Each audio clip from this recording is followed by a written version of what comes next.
उत्तर प्रदेश में पहले चरण के मतदान में 50 से 52 सीटें जीतने का सपा ने किया दावा, भाजपा को झटका। जी दोस्तों, आपको बता दें कि उत्तर प्रदेश विधानसभा चुनाव के पहले चरण की वोटिंग के बाद राजनीतिक दल अपने अपने दावे कर रहे हैं। इसी क्रम में सपा की सहयोगी पार्टी सुबह सपा के प्रमुख ओम प्रकाश राजभर ने दावा किया है कि उनका गठबंधन इस चरण की 50 से 52 सीटें जीत रहा है। बता दें कि पहले चरण में 10 फरवरी को 11 जिलों की 58 विधानसभा सीटों पर मतदान हुआ था और 58 में से 50 से 52 सीटें जीतने का सपा ने दावा किया है। इसी के साथ आपको बता दें कि रामपुर में भाजपा पर बरसी प्रियंका गांधी, बोली गर्मी और चर्बी निकालने वालों ने युवाओं को किया गुमराह। जब दोस्तों आपको बता दें कि कांग्रेस की राष्ट्रीय महासचिव प्रियंका गांधी ने बृहस्पतिवार को रामपुर शहर विधानसभा क्षेत्र में रोड शो किया तो बिलासपुर और चमरौआ विधानसभा सीट से पार्टी प्रत्याशी के समर्थन में जनसभा को संबोधित किया। इस दौरान उन्होंने जहां एक और किसान आंदोलन, नोटबंदी, जीएसटी, रोजगार और भ्रष्टाचार के मुद्दे पर केंद्र सरकार को घेरा, तो वहीं बिलासपुर क्षेत्र के किसान नवरीत सिंह की किसान आंदोलन के दौरान हुई मौत का मुद्दा भी उठाया। प्रियंका गांधी ने बिलासपुर में मोहल्ला सोमवार की बाजार में पार्टी के प्रत्याशी संजय कपूर के समर्थन में एक जनसभा को संबोधित किया। उन्होंने कहा कि इस सभा में कितने युवा बेरोजगार हैं, गर्मी और चर्बी निकालने वालों ने युवाओं को गुमराह किया और रोजगार नहीं दिया। उन्होंने नोटबंदी, जीएसटी, कृषि कानून, गन्ने बकाया भुगतान, लखीमपुर खीरी प्रकरण, कोरोना काल की दुष्वारियों का भी मुद्दा उठाया और भाजपा पर बड़ा हमला बोला।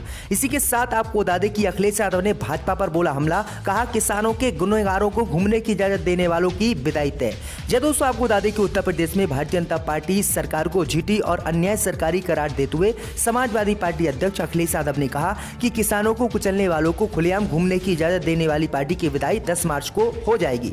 यादव ने शुक्रवार को यहां जनसंपर्क करने के दौरान कहा कि उत्तर प्रदेश में भाजपा की झूठी और अन्याय करने वाली सरकार से निजात पाने के दिन नजदीक आ गए हैं। पहले चरण के चुनाव में अलीगढ़ वालों ने भाजपा पर ताला जड़ दिया, जिसकी चाबी अब नहीं मिलने वाली है। उन्होंने कहा कि 3 कृषि कानून का विरोध कर रहे किसानों के ट्रैक्टरों के आगे भाजपा सरकार ने कीलें लगाई, ट्रैक्टर ले जाने वालों पर मुकदमा दर्ज कराए। किसान आंदोलन में 700 किसान शहीद हो गए, जिसके लिए भाजपा जिम्मेदार है। इन सब के बावजूद देश और प्रदेश के किसान एकजुट रहे और पीछे नहीं हटे। आखिरकार सरकार को पीछे हटना पड़ा, इसके लिए किसान को बधाई है। अब अखिलेश यादव ने कहा कि अब उत्तर प्रदेश में भी भाजपा की विदाई तय है। इसी के साथ आपको बता दें कि अनुप्रिया पटेल की मां कृष्णा पटेल ने उठाया सवाल, कहा जब मेरा दल बना हुआ था तो दूसरा दल अनुप्रिया पटेल ने क्यों बनाया।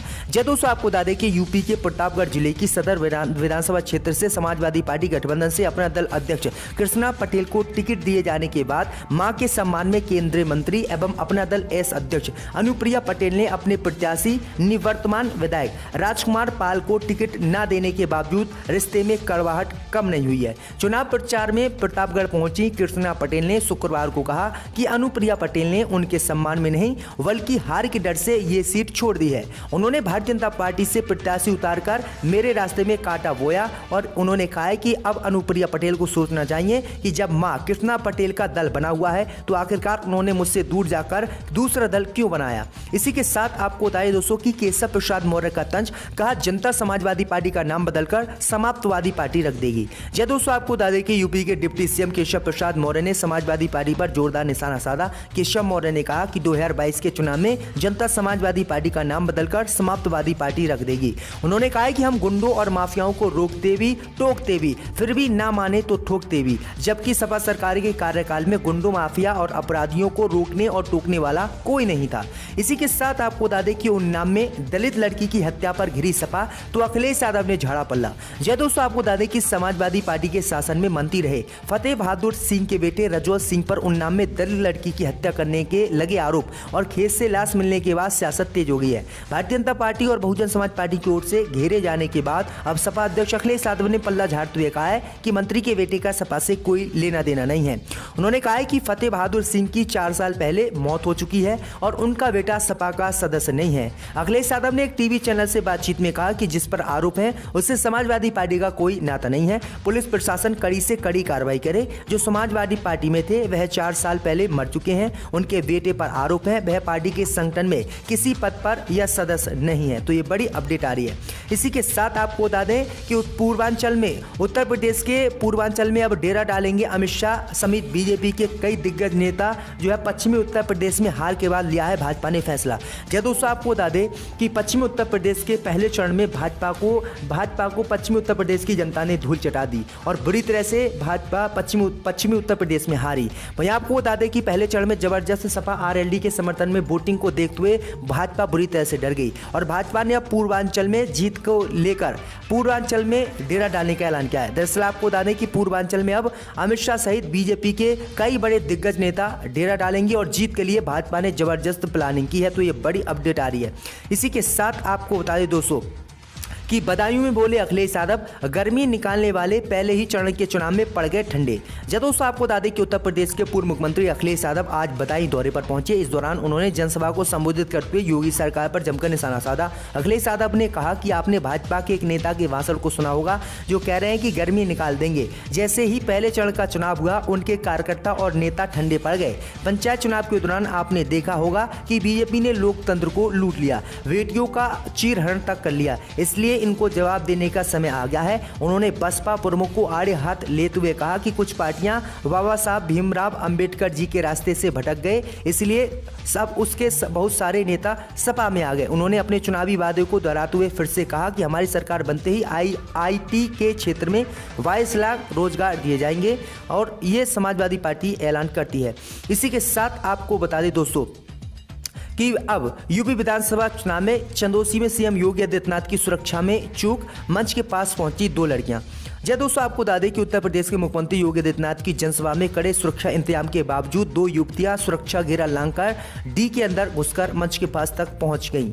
जिस समय ये युवतियां पहुंची, मुख्यमंत्री योगी आदित्यनाथ सभा को संबोधित कर रहे थे। सुरक्षा कर्मियों ने किसी तरह से युवतियों को काबू कर लिया, डी से बाहर किया। चंदौसी के एसएम कॉलेज मैदान में गुरुवार को मुख्यमंत्री योगी आदित्यनाथ जनसभा को संबोधित कर रहे थे। तभी अचानक 2 युवतियां डी की बैरिकेडिंग को लांघकर मंच और डी के बीच के प्रतिबंधित क्षेत्र में घुसकर मंच के पास तक पहुंच गईं।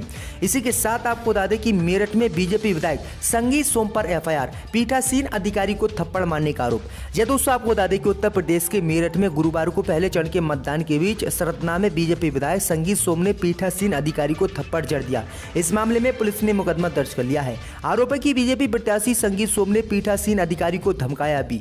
हंगामे की जानकारी लगने पर डीएम और एसएसपी मौके पर पहुंचे। पुलिस ने संगीत सोम और उनके समर्थकों के खिलाफ केस दर्ज कर लिया। बता दें कि संगीत सोम मेरठ की सरदना सीट से इस समय विधायक हैं। इसी के साथ आपको बताएं दोस्तों कि कांग्रेस पार्टी ने जारी की 30 स्टार प्रचारकों की लिस्ट। गुलाम नबी आजाद का नहीं है नाम। दोस्तों आपको बता दें कि उत्तर प्रदेश विधानसभा चुनाव में प्रचार के लिए कांग्रेस ने अपने 30 स्टार प्रचारकों की लिस्ट जारी कर दी है। पार्टी की नई लिस्ट में कांग्रेस नेता राहुल गांधी, प्रियंका गांधी वाड्रा, भूपिंदर सिंह हुड्डा और चरणजीत सिंह चन्नी समेत दूसरे नेताओं का नाम शामिल है। ये सभी नेता 5वें चरण के चुनाव के लिए प्रचार करेंगे। कांग्रेस की नई लिस्ट में पहले नंबर पर राहुल गांधी, दूसरे नंबर पर प्रियंका गांधी वाड्रा का नाम शामिल है। राजस्थान के सीएम अशोक गहलोत और पंजाब के सीएम चरणजीत सिंह चन्नी का भी नाम शामिल है। छत्तीसगढ़ के सीएम भूपेश बघेल, राजस्थान के पूर्व डिप्टी सीएम सचिन पायलट, दलित नेता उदित राज और कांग्रेस प्रवक्ता सुप्रिया श्रीनेत भी 5वें चरण के लिए यूपी में चुनाव प्रचार करेंगे। कांग्रेस ने आज 30 स्टार प्रचारकों की लिस्ट जारी की है। बता दें कि यूपी में 14 फरवरी को दूसरे चरण का मतदान होने जा रहा है, लेकिन आपको बता दें 5वें चरण की वोटिंग 27 फरवरी को होनी है। कांग्रेस ने नई लिस्ट में गुलाम नबी आजाद को जगह नहीं दी है। इसी के साथ आपको बता दें कि सीएम योगी का ऐलान, अयोध्या में एक चौराहे का नाम होगा लता मंगेशकर के नाम पर। दोस्तों आपको बता दें कि यूपी विधानसभा चुनाव के दूसरे चरण को लेकर प्रचार अभियान तेज है। इसी बीच उत्तर प्रदेश के मुख्यमंत्री योगी आदित्यनाथ ने लता मंगेशकर के नाम पर लता मंगेशकर एकेडमी बनाने का ऐलान किया है। कासगंज की रैली में लोगों को संबोधित करते हुए सीएम योगी आदित्यनाथ ने कहा कि लता मंगेशकर एकेडमी बनाएंगे। इसके साथ ही उन्होंने ये भी ऐलान किया है कि अयोध्या में भी श्री राम को चाहने वाले लता मंगेशकर के नाम पर एक प्रमुख चौराहे का नाम रखा जाने की मांग कर रहे हैं। सरकार ने संकल्प लिया है कि हम उन्हें सम्मानित करेंगे और एक चौराहे का अयोध्या में उनके ऊपर नाम रखेंगे। इसी के साथ आपको बता दें कि यूपी में आज थम जाएगा दूसरे चरण का चुनाव प्रचार। 9 जिलों की 55 सीटों पर 14 को होगी वोटिंग। दोस्तों आपको बता दें कि उत्तर प्रदेश में 18वीं विधानसभा के गठन के लिए 7 चरणों में हो रहे चुनाव के दूसरे चरण की 55 सीटों पर शनिवार को शाम 6 बजे चुनाव प्रचार थम जाएगा। इस चरण में अधिकांश सीटें मुस्लिम और दलित बहुल होने के कारण रोहिलखंड का ये इलाका समाजवादी पार्टी और बहुजन समाज पार्टी का गढ़ रहा है। निर्वाचन नियमों के तहत दूसरे चरण में पश्चिमी उत्तर प्रदेश के 9 जिलों की 55 विधानसभा सीटों पर 14 फरवरी को होने वाले मतदान से 48 घंटे पहले चुनाव प्रचार आज शाम 6 बजे रोक दिया जाएगा। दूसरे चरण के चुनाव वाले 9 जिलों में पश्चिमी उत्तर प्रदेश के अमरोहा, सहारनपुर और बिजनौर जिले शामिल हैं, जबकि रोहिलखंड के रामपुर, संभल, मुरादाबाद, बरेली, बदायूं और शाहजहांपुर जिले हैं। उल्लेखनीय है कि चुनाव आयोग द्वारा 8 जनवरी को घोषित चुनाव कार्यक्रम के तहत दूसरे चरण के मतदान के लिए 21 जनवरी को चुनाव की अधिसूचना जारी हुई थी। इन जिलों की 55 सीटों पर 586 उम्मीदवार चुनावी मैदान में हैं। जातीय समीकरण को संतुष्ट करते हुए सभी दलों ने हर सीट पर फूंक फूंक कर कदम रखते हुए उम्मीदवार